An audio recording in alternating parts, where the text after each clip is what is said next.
Hi everyone. Today in this lecture, I will explain in front of you thyroid function test. In this lecture, आपको thyroid के बारे में बताएंगे कि उसका बेसिक स्ट्रक्चर क्या रहता है और वो किस तरीके से उसकी वर्किंग रहती है और किस वजह से हम उसका टेस्ट करते हैं। तो टेस्ट क्या कौन कौन से कैसे परफॉर्म किए जाते हैं वो कल के लेक्चर में बताएंगे। आज के लेक्चर में बेसिक इन्फॉर्मेशन केवल थायराइड के बारे में दे रही हूँ कि थायराइड ग्लैंड कहाँ पाई जाती है और इसका क्या फंक्शन रहता है। तो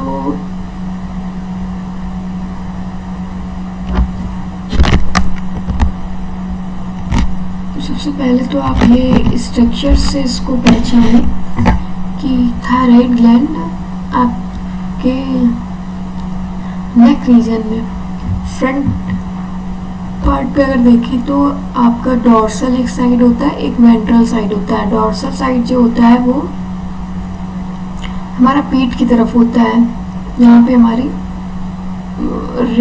बोन बैकबोन पाई जाती है, रीढ़ की हड्डी रहती है। और जो फ्रंट जिसे वेंट्रल साइड बोलते हैं वो हमारे चेस्ट की तरफ रहती है, जहाँ हमारा हार्ट सिचुएटेड रहता है।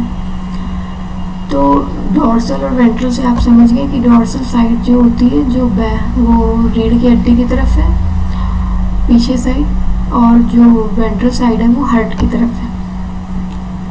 अब पोस्टीरियर और एंटीरियर से क्या मतलब है, तो पोस्टीरियर जो है वो भी डॉर्सल साइड को ही डिनोट करती है इस जगह पे आज जो भी मैं स्ट्रक्चर बता रही हूँ। और वेंट्रल वर्ड यहाँ पे सो हुआ है एक जगह जहाँ पे ये ट्रैकिया पाई जा रही है। ये आपकी जो ट्रैकिया है, श्वास नली, विंड पाइप जिसको बोलते हैं, ट्रैकिया को आप विंड पाइप या श्वास नली से भी जानते हैं। तो फूड पाइप इसोफेगस को बोलते हैं और विंड पाइप आप ट्रैकिया को बोलते हैं। तो पोस्टीरियर सरफेस जो हमारी रीढ़ की हड्डी की तरफ पाई जा रही है, तो उस तरफ से जब हम आप देखते हैं थायराइड ग्लैंड कैसी दिखती है तो ऐसा व्यू आता है। तो ये आप किस लेवरी ग्लैंड्स हैं जो भी हैं, मैंने मेंशन नहीं किया क्योंकि यहाँ पे ज़रूरी नहीं है इसको जानना भी। ये है आपका pharynx, posterior part of pharynx, मतलब जो रीढ़ की हड्डी की तरफ पीछे की तरफ जा रहा है फेरिंग्स वो है। और ये थायराइड ग्लैंड शो हो रही है जो येलो कलर की है आपकी। इसके ऊपर जो ये वाइट कलर के पोर्शन दिख रहे हैं ये पैराथायराइड ग्लैंड है। ये थायराइड ग्लैंड के ऊपर ही सिचुएटेड रहती हैं और one pair in each lobe, मतलब ये जो एक लोब है आपका थायराइड ग्लैंड का उस पे ये वन पेयर मतलब दो हैं पैराथायराइड ग्लैंड। इसी तरीके से इस वाले लोब पे भी आपकी दो पैराथायराइड ग्लैंड है, तो राइट और लेफ्ट लोब पे आपको एक एक पेयर पैराथायराइड ग्लैंड मिलेगी। और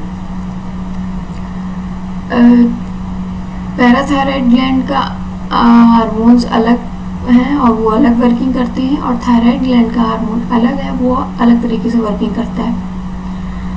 अब ये जो है वो आइसोफेगस दिख रहा है जो कि आपको फूड पाइप बोली जाती है, और ये जो पीछे साइड पे दिख रही है ये आपकी ट्रैकिया जो कि विंड पाइप है।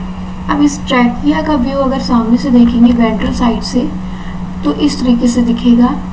ये ट्रैकिया है आपकी, और ये आपका जो राइट और लेफ्ट लोब आपकी थायराइड ग्लैंड के सामने से जब हम चेस्ट रीजन से देखते हैं तब ऐसा दिखाई देता है।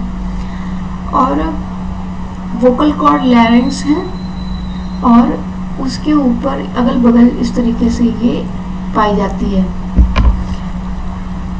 फॉलिकुलर सेल्स, ये छोटी छोटी जो इनको फॉलिकुलर सेल्स बोलते हैं, और इन्हीं में सी सेल्स पाई जाती हैं जो कि फॉलिकुलर सेल्स में होती हैं और वो हार्मोन का सिक्रीशन करती हैं। थायराइड ग्लैंड से सिक्रीट होने वाला हार्मोन थायरोकैल्सिटोनिन है, और पैराथायराइड ग्लैंड से सिक्रीट होने वाला पीटीएच मतलब पैराथायराइड हार्मोन है।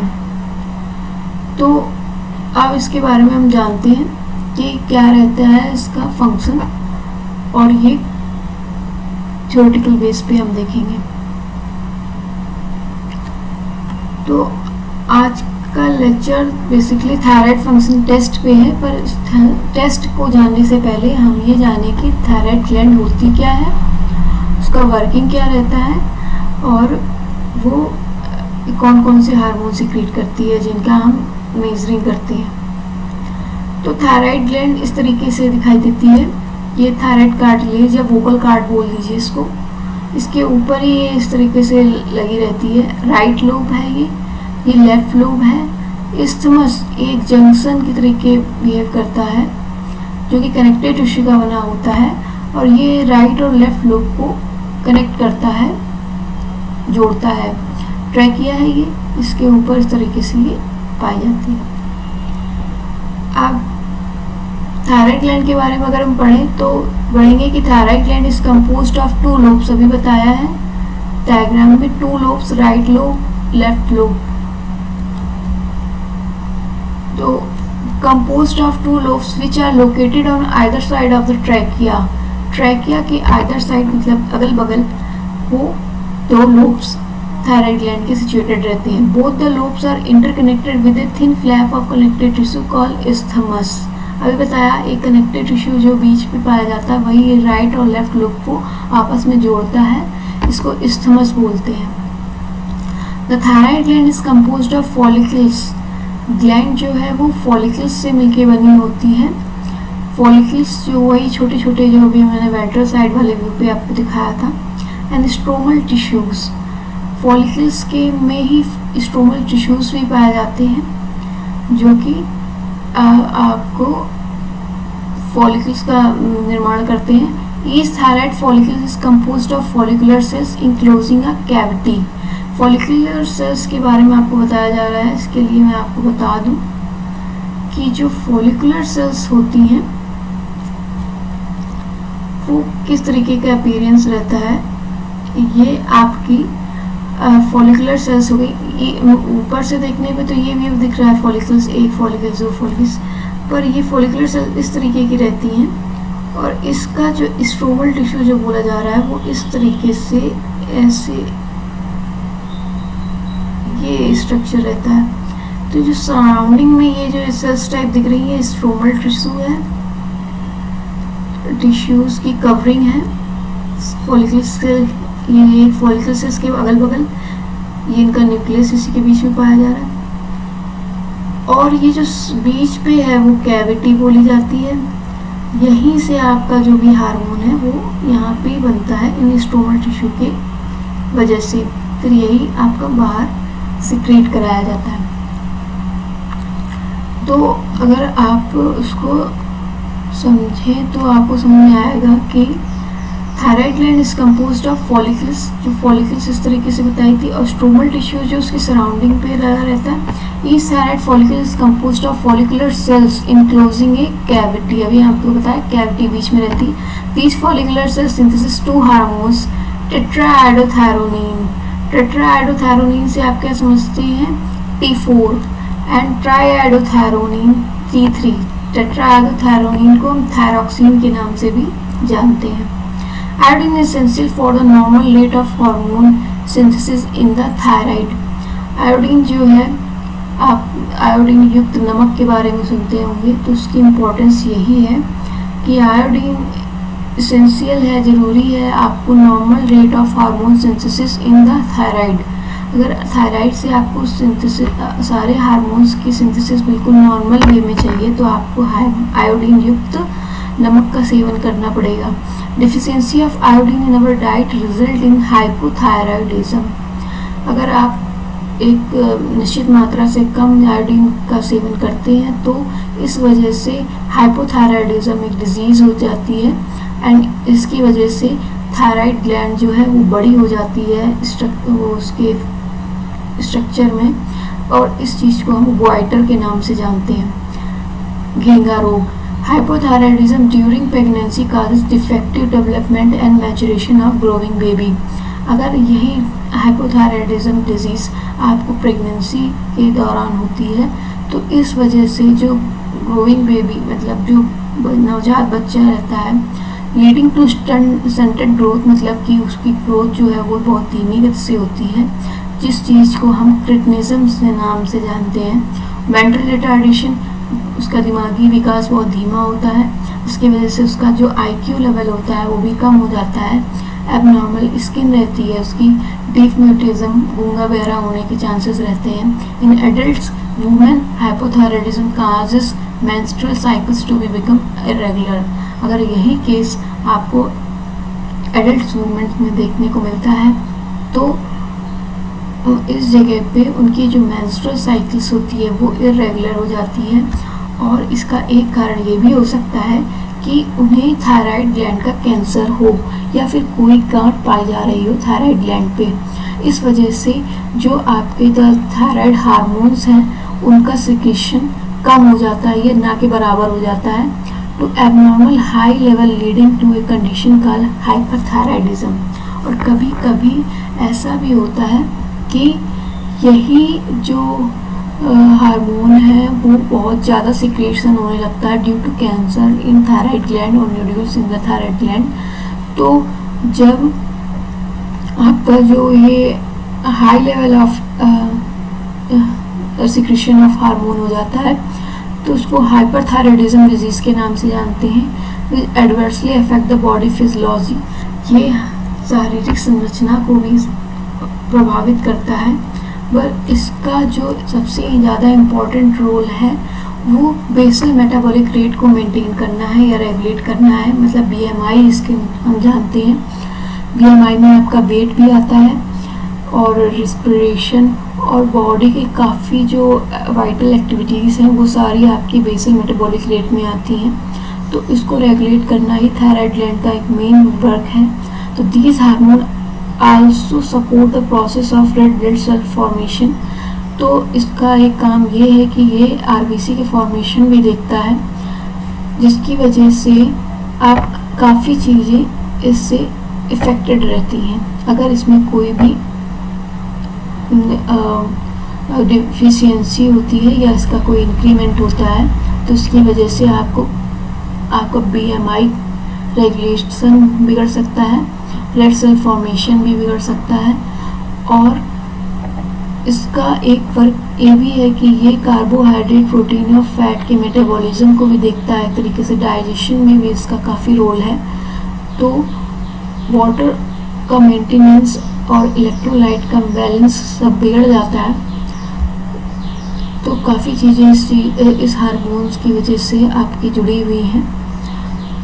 तो एक अगर आयोडीन की वजह से ऐसा होता है तो इसमें गोइटर होने के चांसेस रहते हैं। अगर इसमें कोई निड्यूल्स या कोई इनलार्जमेंट होता है तो उसकी वजह से आपका हाइपरथायराइडिज्म मतलब कि BMI और ये सारी चीज़ें गड़बड़ होने के चांसेस रहते हैं। और इसका जो हार्मोन है वो थायरोकैल्सिटोनिन है, जो कि आपका ब्लड में कैल्शियम लेवल को मेंटेन रखता है। तो कैल्शियम लेवल बिगड़ सकता है अगर इसमें कोई परेशानी होती है। तो पैराथायराइड ग्लैंड वही जो आपके ईच लोब में 1 पेयर पाई जा रही थी, उसी को हम पैराथायराइड ग्लैंड बोलते हैं। In humans 4 parathyroid glands are present on the back side of the thyroid gland. Back side, posterior side, वही जो आपकी बैकबोन मतलब रीढ़ की हड्डी के साइड के व्यू में देखा था, पोस्टीरियर व्यू में, तो उस व्यू में आपको पैराथायराइड ग्लैंड दिखेगी। 1 pair each in 2 lobes of the thyroid gland. Each in 2 lobes of thyroid gland मतलब राइट और लेफ्ट लोब में एक पेयर आपको पैराथायराइड ग्लैंड देखने को मिलेगी। The parathyroid gland secrete A peptide hormone. ये काफ़ी इंपॉर्टेंट है कि PTH एक कैसा हार्मोन है, तो वो एक पेप्टाइड हार्मोन है। पैराथायराइड हार्मोन एक पेप्टाइड हार्मोन है। The secretion of PTH is circulating level of calcium ion. Secretion इसका क्या रेगुलेट कर रहा है? कैल्शियम आयन के सर्कुलेशन को ब्लड में मेंटेन कर रहा है। PTH increase the calcium levels in blood. PTH also on bones and is to stimulate the process of the bone reabsorption, dissolution, remineralization. PTH केवल मेंटेन ही नहीं करता आपके कैल्शियम लेवल्स को, ये आपके डिमिनरलाइजेशन, डिसोल्यूशन, बोन रीअब्जॉर्प्शन, मतलब आपका एक तरीके से कंट्रोलिंग हार्मोन की तरीके वर्क करता है। जब आपके ब्लड में कैल्शियम का लेवल कम होता है तो ये बोन का डिमिनरलाइजेशन करके, टीथ, बोन का सबका डिमिनरलाइजेशन करके आपके ब्लड में कैल्शियम के लेवल को मेंटेन रखता है। दूसरी चीज़, अगर किसी वजह से आपका कैल्शियम लेवल बढ़ भी गया है आपके ब्लड में, तो उस समय ये इंटेस्टाइन से reabsorption of calcium ion by the renal tubules and increased calcium absorption from the digested food. आपके डाइजेस्टेड फूड में जो भी कैल्शियम है उसको रीअब्जॉर्ब कर लेता है। आपके रीनल ट्यूब्यूल्स मतलब किडनी में आपकी यूरिन के थ्रू सारा कैल्शियम, जो भी आपके ब्लड में कैल्शियम लेवल बढ़ रहा है उसको रीअब्जॉर्ब करता है। तो ये पर एक बात क्लियर है कि ये एक हाइपर कैल्शियमिक हार्मोन है, और क्योंकि थायरोकैल्सिटोनिन एक हाइपोकैल्शियमिक हार्मोन है। मतलब जब हाइपोकैल्शियमिक का मतलब है कि जब आपके ब्लड में कैल्शियम लेवल घटेगा तो उस समय आपका TCT सीक्रेट होगा और वो आपका ब्लड में कैल्शियम लेवल इंक्रीज करेगा। बट जो PTH है वो आपका, जब आपके ब्लड में PTH बेसिकली कैल्शियम लेवल बढ़ा हुआ होगा तब सीक्रेट होगा, तो वो इसको रेगुलेट करने का काम करता है।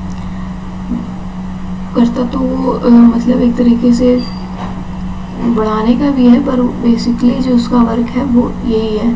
बट इसलिए इसको हाइपर कैल्शियमिक हार्मोन बोलते हैं कि जब आपका ब्लड में कैल्शियम लेवल बढ़ा होगा तो ये वर्क करेगा। इसका मेन ज़्यादा फंक्शन यही है कि ये रीअब्जॉर्प्शन करवाता है कैल्शियम का। Increase the blood calcium level along with TCT play a significant role in calcium balance in the body. तो वही मैंने जो बताया कि वो एक तरीके से कैल्शियम के बैलेंस में वर्क करता है। अब इसके बाद मैं आपको कल के लेक्चर में बताऊंगी कि कहाँ से इसका सिक्रीशन होता है, हाइपोथैलेमस से इसका क्या रिलेशन है, और दूसरी चीज़ मैं इसके जो फंक्शन टेस्ट होते हैं वो कौन कौन से होते हैं, किस तरीके से इनका सैंपल लिया जाता है, ये बताऊंगी। Thank you for all and please subscribe my channel.